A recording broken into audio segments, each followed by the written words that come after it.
listening to the most original talk radio station anywhere. We are LA Talk Radio at latalkradio.com.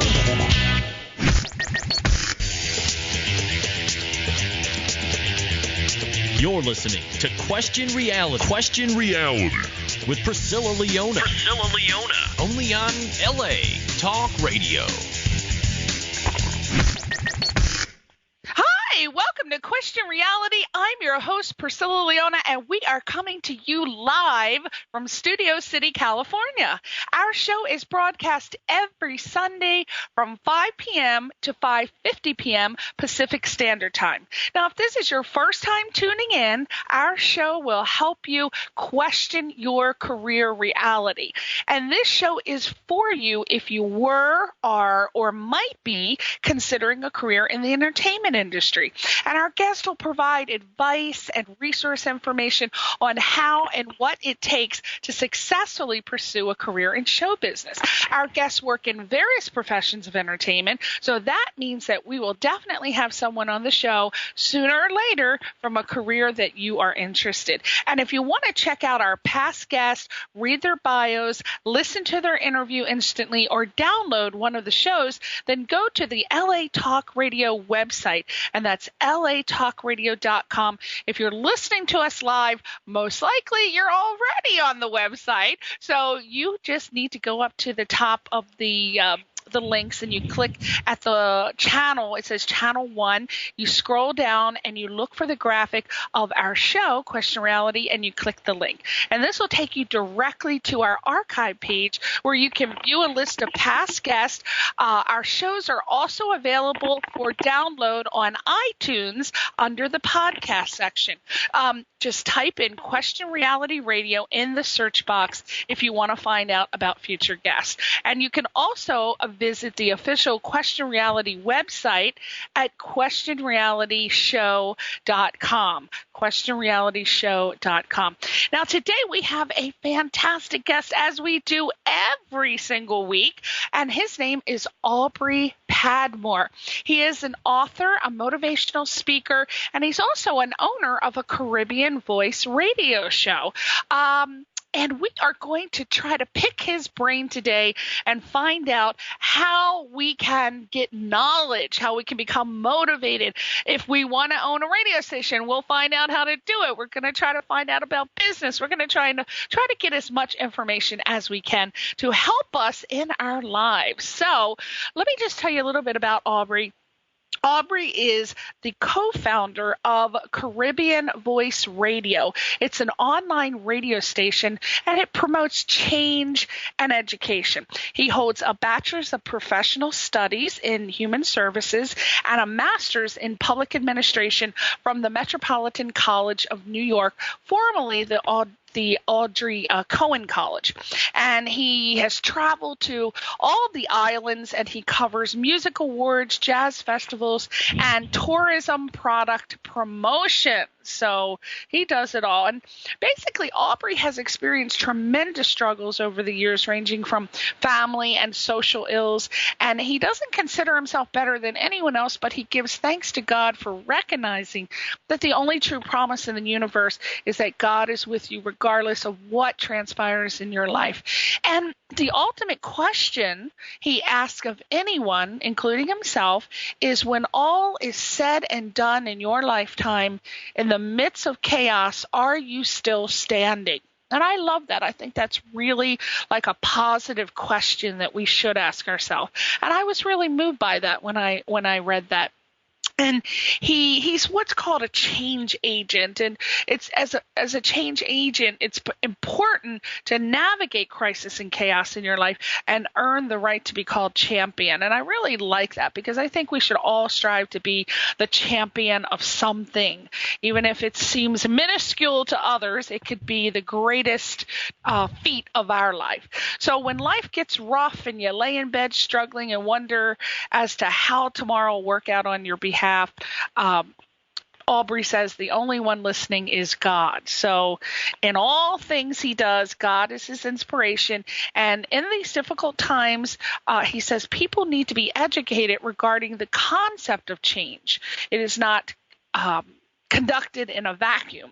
They will have a valid license to go forward to accomplish dreams and goals by applying the concepts we teach in trying times. So this is what Mr. Aubry is all about, and he provides counseling, consultation to other motivational speakers as well, and he is going to be celebrating change in his life as he formally announces his availability to speak on the 5 fundamentals of change. And hopefully we find out what they are. And that's part of his 2011 consulting series, which is titled Rekindle Your Dream and Promote Your Passion.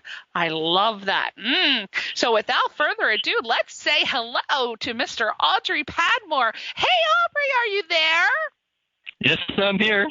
Oh, my goodness gracious. That was a long. I hope I didn't go too long on your introduction. I had to cut it down, trim it down, because you have so many successes and accomplishments. I just couldn't list them all. I'd be talking the whole 50 minutes. I was just beginning to fall in love with that guy. He seems to have done so much. Like, who is that guy? Who is that guy? Boy, is he impressive. I love him. But, what I'd like to start out, doing is I want to know, as a child, what did the little Aubry Padmore, what did he want to be, or what did he want to do as a career when he grew up?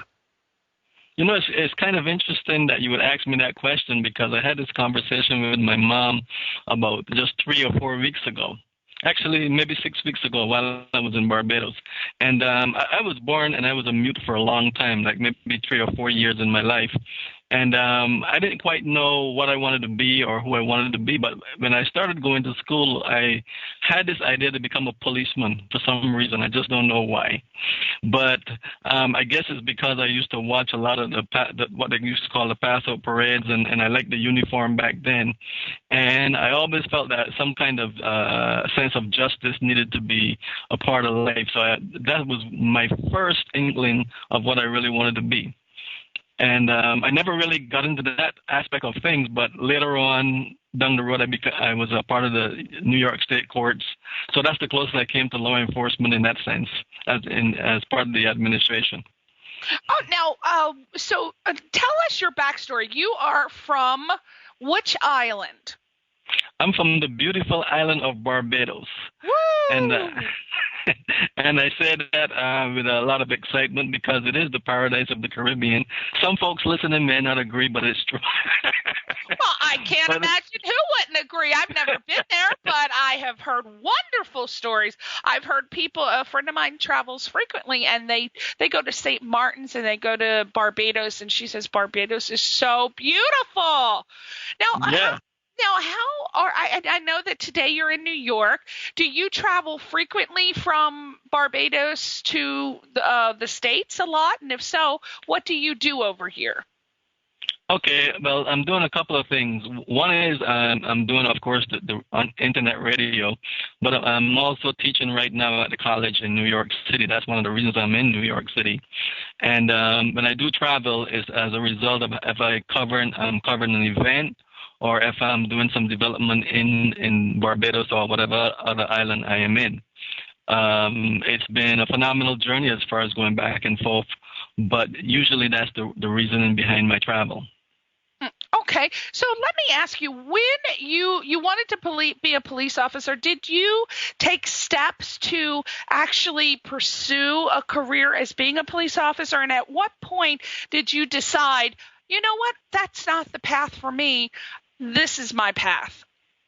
Well, it's an interesting thing.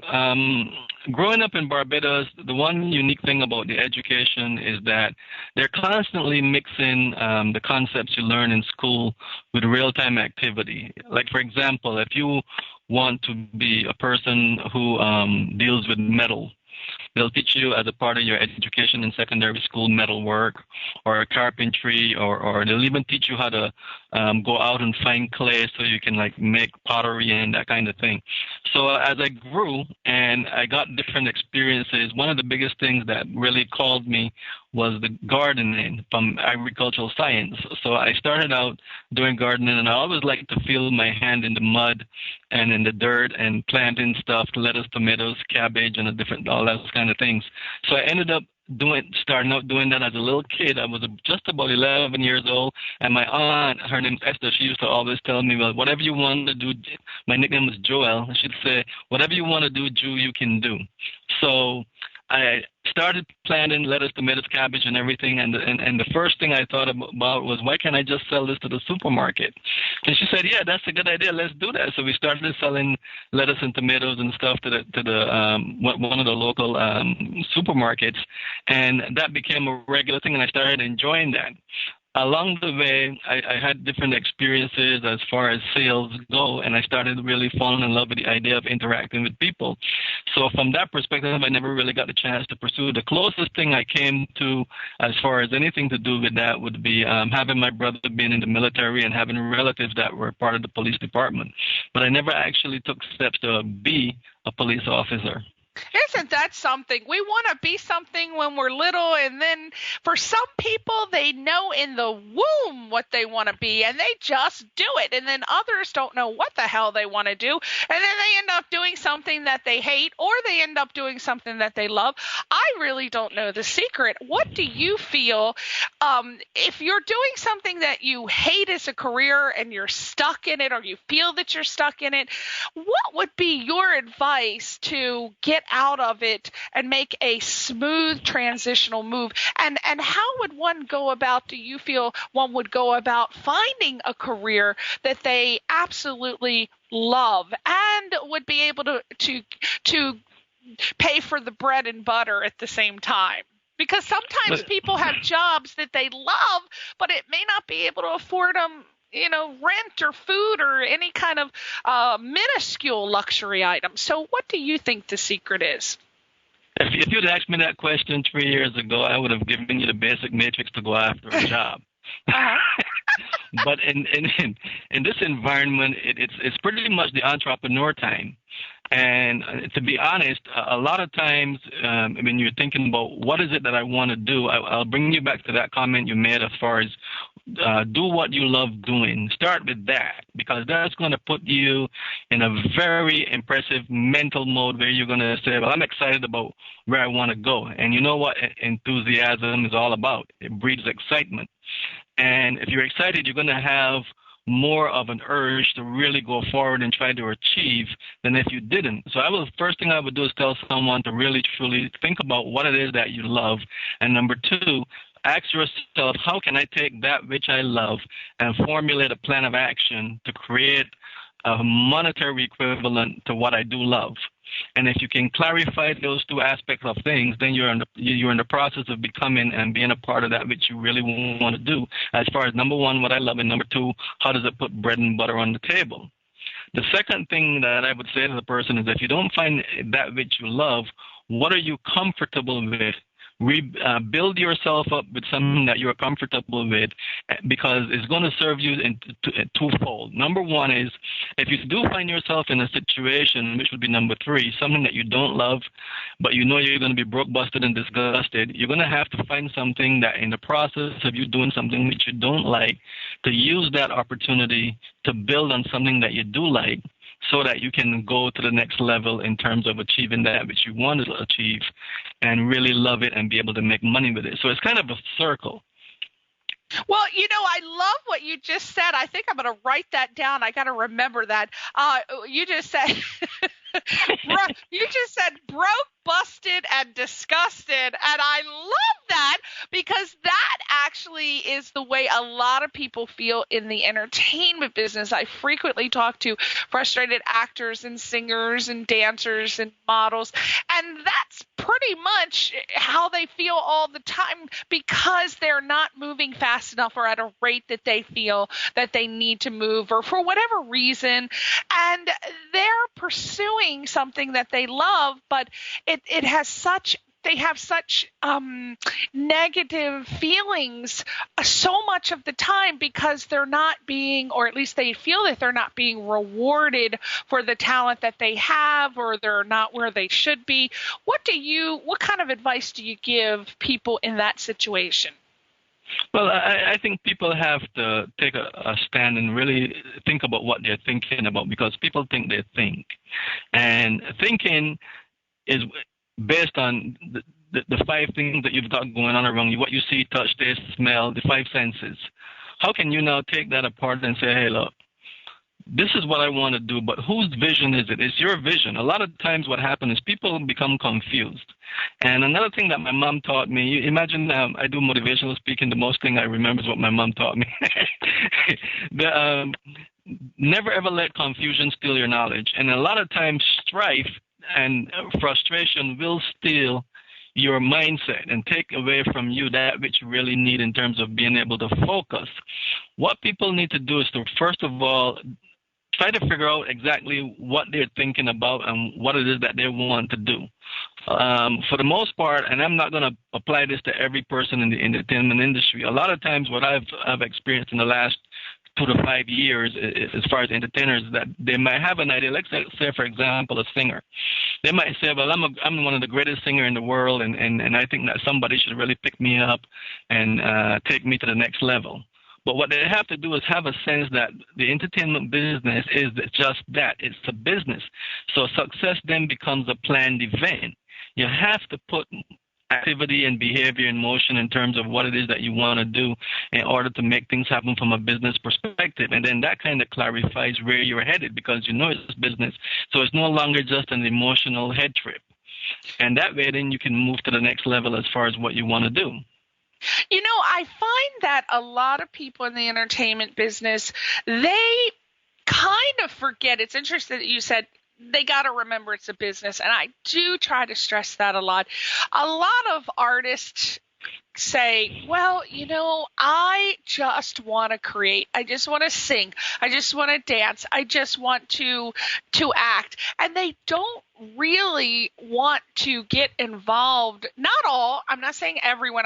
I'm just saying some feel that that takes away from their creation, whatever that may be. And they really get stressed out and frustrated at the thought of having to even remotely focus on the business aspect, which is they have to network, they have to market, they have to eventually know where they are at the level to hire a PR person. They just don't want to deal with it. So would you say that they could just continue along that mindset and focus 100% on their craft and hope somebody comes along and discovers them, which I think is what they think is going to happen, that the impresario is going to come along and discover them. And that's what a lot of them think. They think if they just continue focusing only on their art, that that's enough to get them from point A to point B. I tend to disagree, and I tell them, you know, I know it's kind of hard for you to focus on the business aspect, but you got to do it at some point. What do you feel about that? Well, you're absolutely right. I totally agree with what you're telling them, because it is true.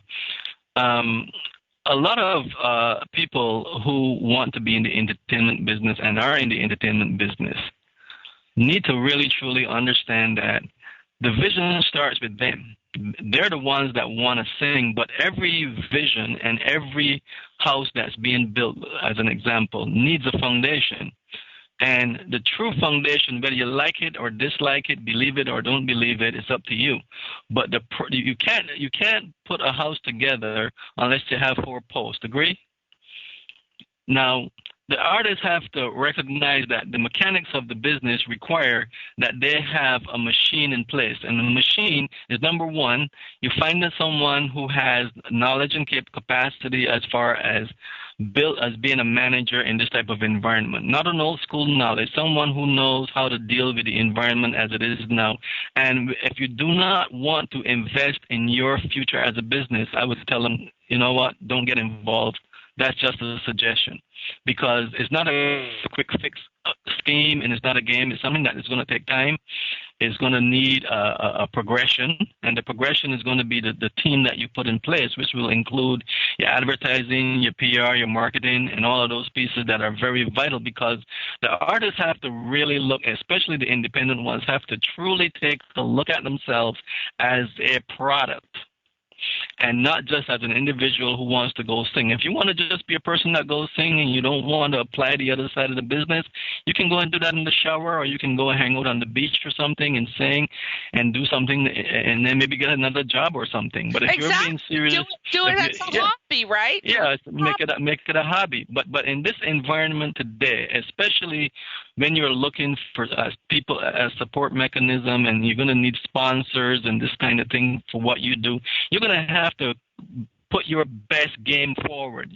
When someone is looking to invest in you, for example, if I go to a business and I say, listen, I have this artist that I'm looking at, and I put the EPK out there, and I call up and I follow up, and the person said, I like what you're doing, and they said, you know what, we're going to give you the ticket to get this person to their event. That's a sponsorship. But also what I'm looking to do is to build a relationship with that sponsor. Now, I never know if I'm going to have to go back to that sponsor and ask for a ticket or clothes or whatever else, but they want to look at progression. And if you have a strong product that you're delivering to them, certainly they're always going to look out to support that which you do. And it's important that this is why it's so important to look at the business side of things when you're really looking at taking yourself to the next level. And just keep in mind that every artist that you hear out in the field that's playing music, like the Rihanna is from Barbados. She's top. We love her. But there are a lot of artists that are independent that are doing well, following the matrix of development that's crucial for their success, and they're making decent income too.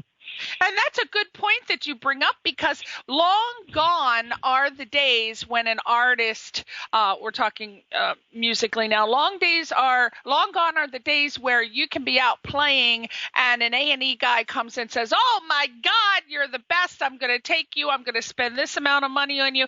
I'm going to sign you up. It happens once in a while, but now we're getting more into the indie type thing, and you've got to have that indie type mentality where you're out there promoting your own stuff, and that takes business, right?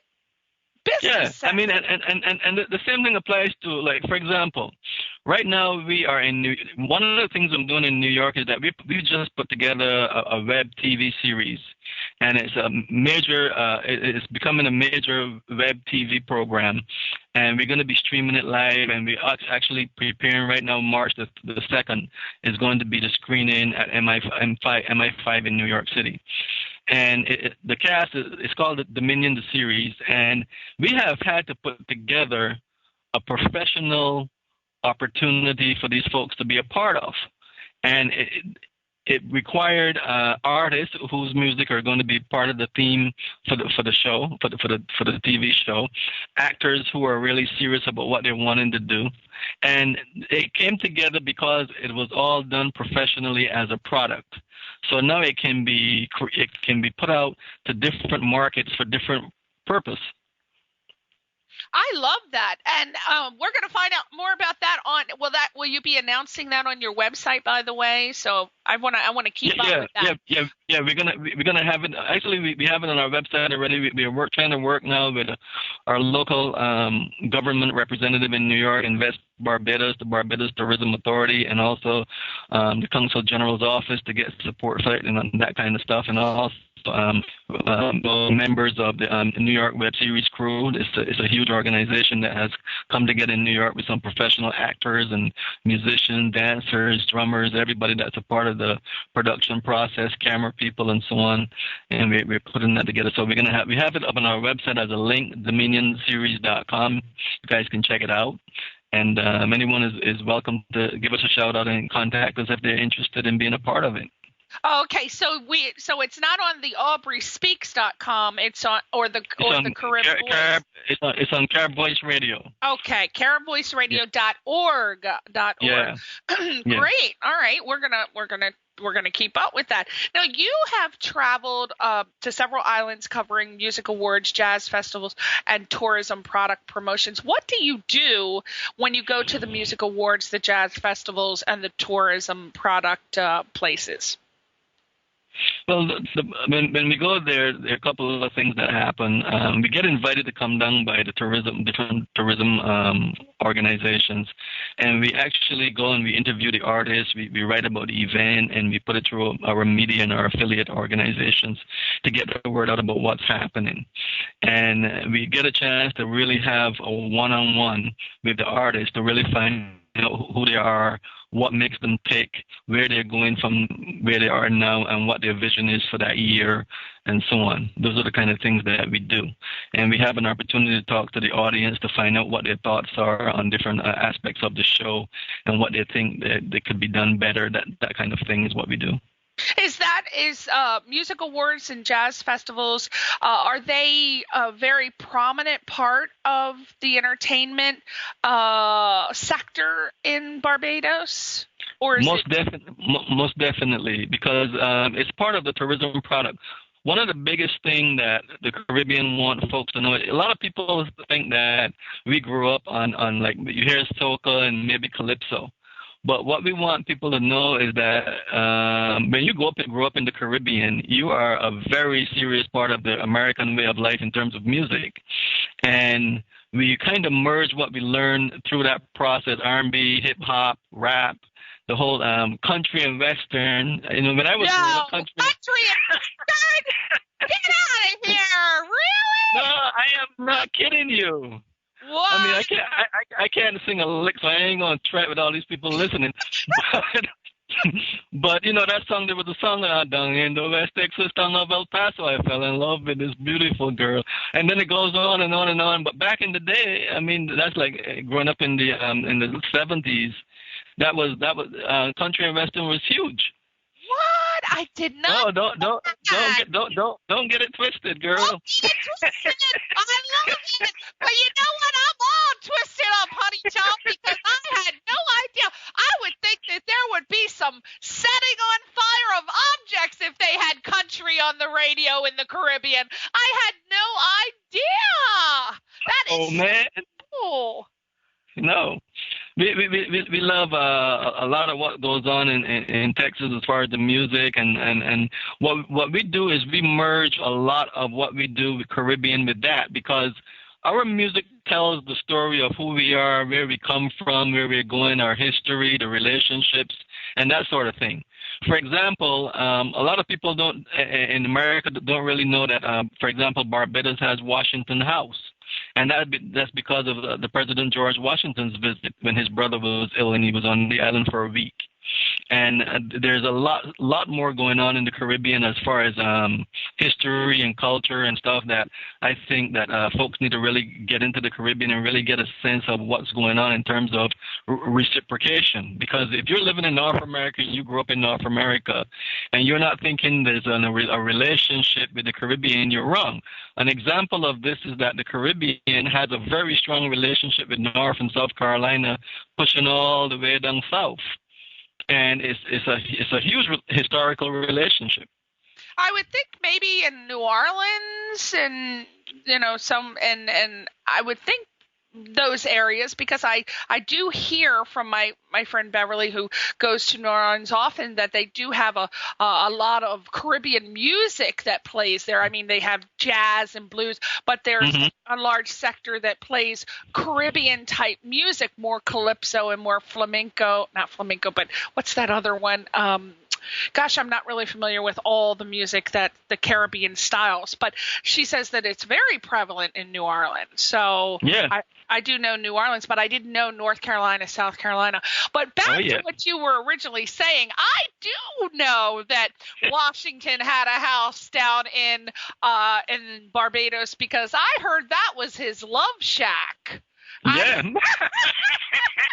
I heard old George Washington would hit Barbados frequently as the love shack, and Martha wasn't there. So, yeah, unfortunately, I do tend to gravitate towards the juicier earlier parts of history. Well, we also have one of the oldest Jewish synagogues in Barbados, and it's now a tourism attraction. Oh. And you know, you hear the stories about the pirates, Blackbeard and those guys. They actually hung out in Barbados, and when they were being chased and being set up to be hung, they were taken to the Carolinas for processing. Right. Mm-hmm, mm-hmm. Yeah, so there's some juicy stuff up in this piece. Oh, I'm gonna have to learn more about Barbados. I like that. Oh, I like any kind of gossip or juicy stuff. So we're gonna have to find out more. But I'm so who you told me a couple minutes ago about Rihanna. I'm not, I'm stuck in, I'm going to be honest, Aubry, I am stuck in the 80s as far as my music. The artists, I swear, I haven't really liked anyone serious since the 80s. I mean, a couple of them, but really, that's my time for music. But I do know who Rihanna is, but I did not know that she came from Barbados. Who are some of the other artists that kind of come from the islands? Well, there's a new guy there that's doing a lot of jazz. His name is Hal Linton. Okay. And right now, I think he's in New York City. And isn't Seal from the islands? Who? Seal? Seal, uh-huh. I think he's African. Oh, okay. I thought he was from. I'm not going to try to name all of them because then that's promoting them too much. Oh, yeah, we don't want to promote them too much. We just want to promote you. All right, let's get back to you. Okay, so, something that you had said that I really, really loved, and that was you asked the ultimate question of anyone, and that would be when all is said and done in your lifetime, in the midst of chaos, are you still standing? Tell us about how strong this statement is to you and how other people could ask themselves that question who might be going through some trials right now. Well, it's one of the most pivotal things for me personally, because I look at myself as a person who always had to struggle to get every single thing that they wanted in life. And I'm talking about that in my second book that's coming out, hopefully in April, Straight On Till Morning. And it's a very deep part of who I am, because, in the process of striving to achieve things, there were a lot of failures and a lot of people that, double cross you, lie, cheat, steal, and kind of try to find a way to stop you. And I didn't really understand what that was all about until I had an incident with a lady where I applied for a job, and she didn't hire me. And then one day something happened like a few months later, and I ended up talking to her, and she kept looking at me and saying, you look so familiar, you sound so familiar. And then we started talking, and she goes, oh my God, you're the guy that I didn't hire. And she said, I'm so sorry. And I said, why? And she said, I got to tell you the real reason, because I don't want you to think that you weren't qualified. I just felt that after talking to you, if I had hired you, you would have come and taken my job. Oh. And I was like, oh my God, that's a real serious statement. Oh. You know what I'm saying? That's and as I moved through these pieces, I said to myself, what is the best excuse that I can give myself to quit? And because I was so tenacious and it created a pit bull attitude, I just didn't know or understand how to quit. So one day as I was thinking, my thoughts started asking me some questions like, well, you want to quit, right? Well, what is it that you can say that you have done 100% of that would qualify you to quit? And I said, you know what? I really can't honestly answer that question and say that I've done every single thing that I thought I could in order to achieve what I wanted to achieve. So that's how that came about, because the one thing that many people don't do is have a check and balance when chaos reigns supreme in their life. Most times people quit as a result of the largest negative progression they're experiencing at the time that is happening, and they just feel that it's been so consistent and so persistent over the time that they've been trying that they decide to quit without even checking, because they never stop to have the check and balances. Did I do every single thing? And once you have that check and balance, it becomes an accusatory statement for you. So if you have an accusatory statement that you cannot get past, then you're not qualified to quit. If you have a question that you can totally answer and say, you know what, I don't care if hell or heaven stands still today, I've done every single thing I can do, so I'm qualified to quit, then yeah, you can go ahead and quit. But I haven't found a real reason to say, hey, I can quit. So that is a very deep part of who I am. Now, you say as a change agent. I don't know what that term refers to, but you say as a change agent, it is important to navigate crisis and chaos in your life and earn the right to be called champion.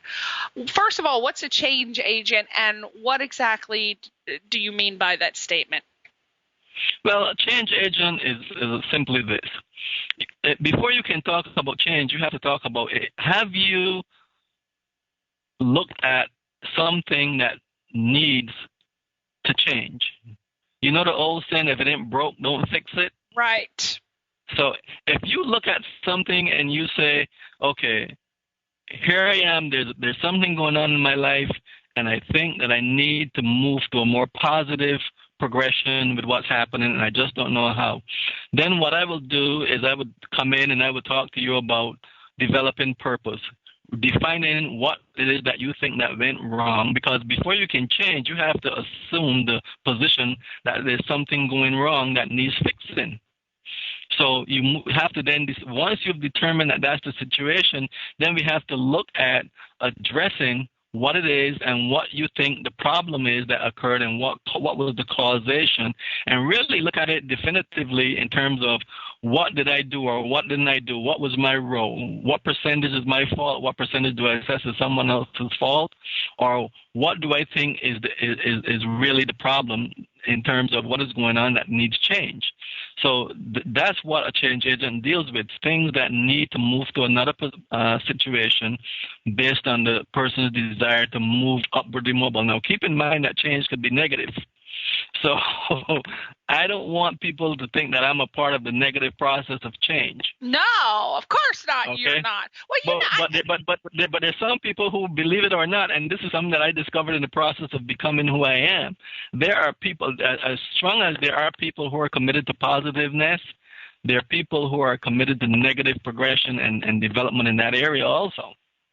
That is so true. And sometimes they don't even realize that they're doing it. They don't. I know so many people, unfortunately, that really are into self-sabotage. And these are people who are pursuing a career in entertainment, yet they are the first to say, well, you know, I'm not really good at that, or that didn't really sound good, or that sucked, or that it's just constantly. And I'm like, why do you always have to critique yourself in a negative manner? Try to think positive about it. If you didn't create it, stand behind it. But a lot of people really are into self-sabotage, and they don't even know they're doing it. And even when you tell them they're doing it, they just don't believe you. Well, one of my things is that everybody has what we call now an Earth date, right? An Earth date? Yeah, or birthday. Oh, birthday. Uh-huh. Yeah, and when you come on this planet, you grow, and you have different things instilled in you, and some is positive and some is negative, and some of that is taught to you, and some of that are things that, based on your own experiences, that you interpret and decide if you're going to utilize it as a positive or as a negative thing. And one of the biggest things that people have to understand and really weigh in very strong on is that they were not here for millions of years. They came in as a part of the process, so one of the biggest things that they have to do is choose a direction based on what it is that they want to achieve. And in some cases, especially a lot of kids I talk to, you asked me earlier what it is that I thought that I wanted to do. And I said, well, I wanted to be a policeman. But that came about after experiences that I had in order to help me get where I want to go.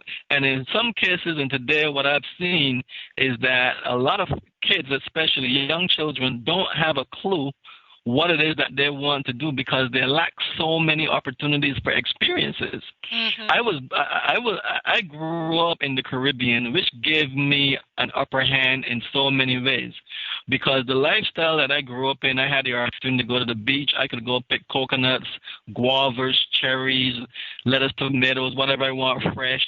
You know, I even learned how to kill a chicken, maybe kill no, don't kill a chicken! No! But man's got to eat. But I learned how to do all of those things, and that kind of fueled me with an understanding about what I was capable of doing. When I got into America, the only thing that scared me when I got here was, can I drive on those highways? When I looked from the plane, I said, heck no, it's never going to happen. But when I got down on the ground and realized that the principle behind driving and the rules and regulations that make the road function as a cooperative opportunity, I said, well, I can do that, because the only thing that separates us when we are on the road is that little yellow line that we have to say in our minds, hey, that's the line you don't want to cross. Right. And that's what keeps us going in the direction. So the same thing applies to us when we're in the process of looking at who we are, who we need to become, number one, number two, where we're going. And if a shift occurs in our life at some point where we have to decide if we're going to be negative or positive, then we have some kind of skill set that will allow us to decide how we can move forward. One of the biggest things that I do is I say, you know what, I'm going to do a long-range scan to look, and when I have thoughts, I know that they're negative and some are positive, and I say, but let me do a long-range scan, and based on the outcome of that long-range scan mentally, I have to now decide how will I benefit from the outcome of what I perceive as I think about what decision I need to make. Well, let me ask you, give me 5 characteristic traits that you feel. And again, this is what you feel, people. I'm just asking his opinion. Give me 5 characteristic traits that you feel that a person has to have, possess, or if they don't possess them, you got to go out and manually get them somewhere and absorb them into your being, that it takes to be successful in the entertainment business. Well, number one, that's very crucial, is belief. There's nothing more powerful than that, because the biggest thing that you're going to have are people telling you you're not good enough. And if you look at a lot of people who have gone into this business from a historical perspective, there was always someone that told them either you can't mix and master, you can't sing, or you can't produce.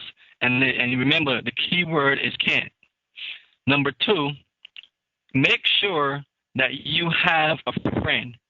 That when you get frustrated enough to say that you're not going to, you have a friend that you can give your hope, your dream, and your value to for safekeeping, that you know no matter what, that's going to be a real friend that you can go back and pick up your dream and your hopes from if you need, or that friend will come to you and say, you know, you left this stuff with me and you never came back to pick it up, so I got to give it back to you because I think it's time you have this stuff back.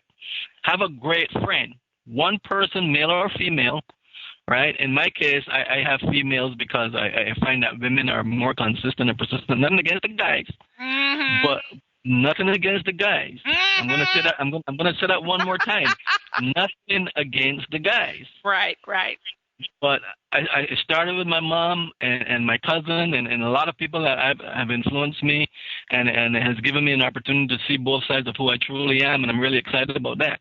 So that would be number 2. Having a good friend. Number 3. Develop a system that you know, or find someone who knows how to develop a system to help you get started and have you navigate the process of becoming that which you want to be in the entertainment business. Number 4, have the guts to look at yourself as a product, because you're no longer an individual when you step out. keep in mind that the product that you're developing called music, it goes through so many different phases. It is not funny. As a matter of fact, I was listening on the radio today to this song, Thank You for Being a Friend. I think that was the Golden Girls. And I said, you know, this does not have the same appeal to me listening to this on radio as it does when I watch it on TV, even in the reruns. And a lot of those folks are dead except for Betty White. But the enthusiasm and the vision behind it is still there with you when you watch that. Right? I am so with you on that. I agree totally. Okay. Every time Right. I listen to that and watch, that's one of my favorite shows of all time. I always get a tear in my eye. It never fails. I like it when they're like a chain together and they're hustling out the door. I love that. Oh God, I love that. It tears me up all the time. Like I get a tear all the time. I think I must be showing my age right about now. Number But- 4. All right, that was number 4, right? Oh yeah, number 4.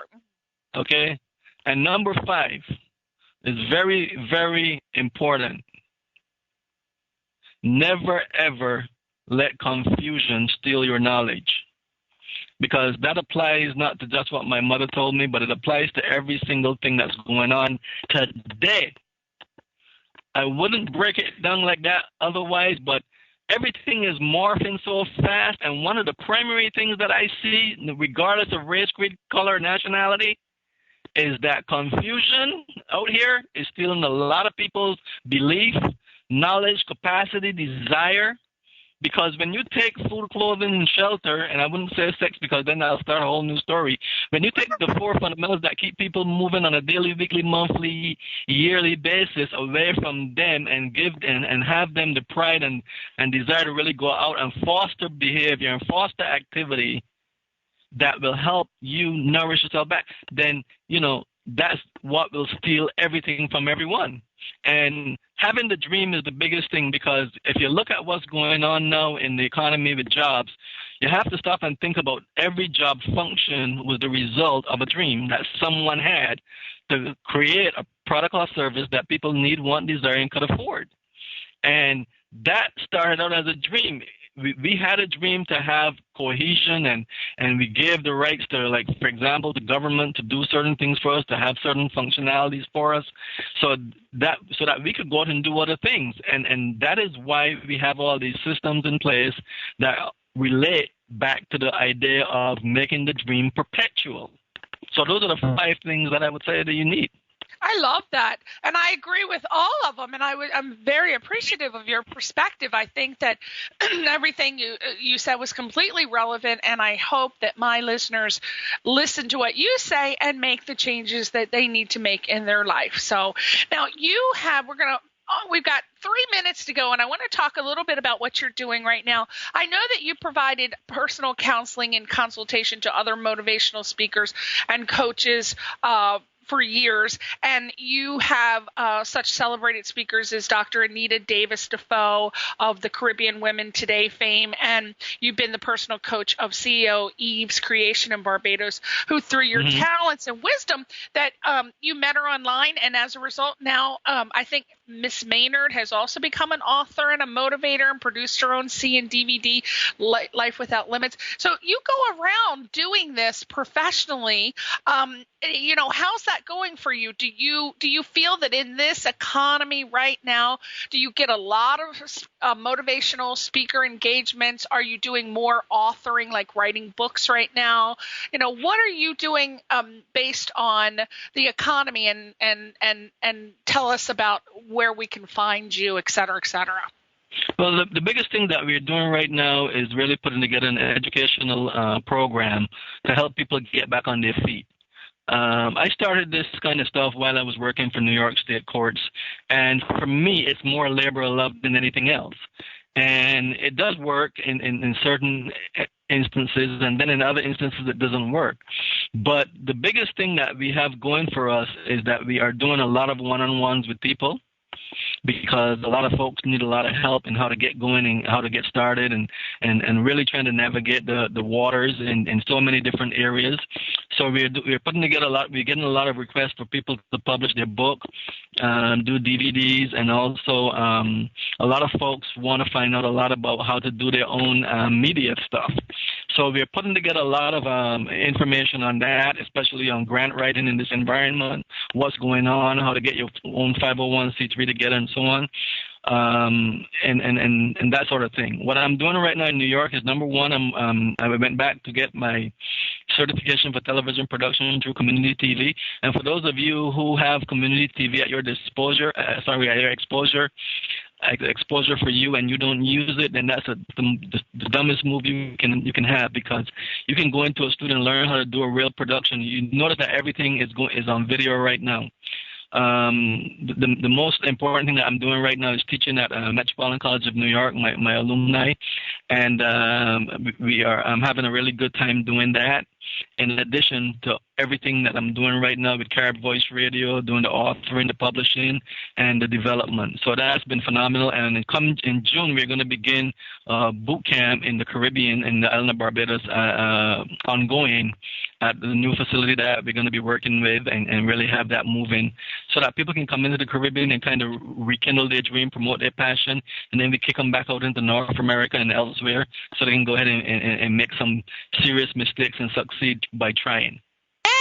Yay! Oh my God! Well, you're a busy guy. Let me tell everybody right now, Aubry Padmore, author, motivational speaker, owner of Caribbean Voice Radio. Check him out on aubryspeaks.com. That's AUBRYSPEAKS.com, or Carib Voice Radio, CARIBVOICE radio.org.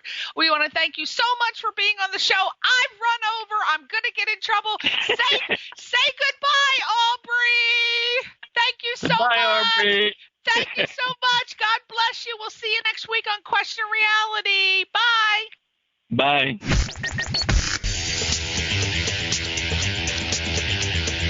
You're listening to Question Reality. Question Reality with Priscilla Leona. Only on LA Talk Radio.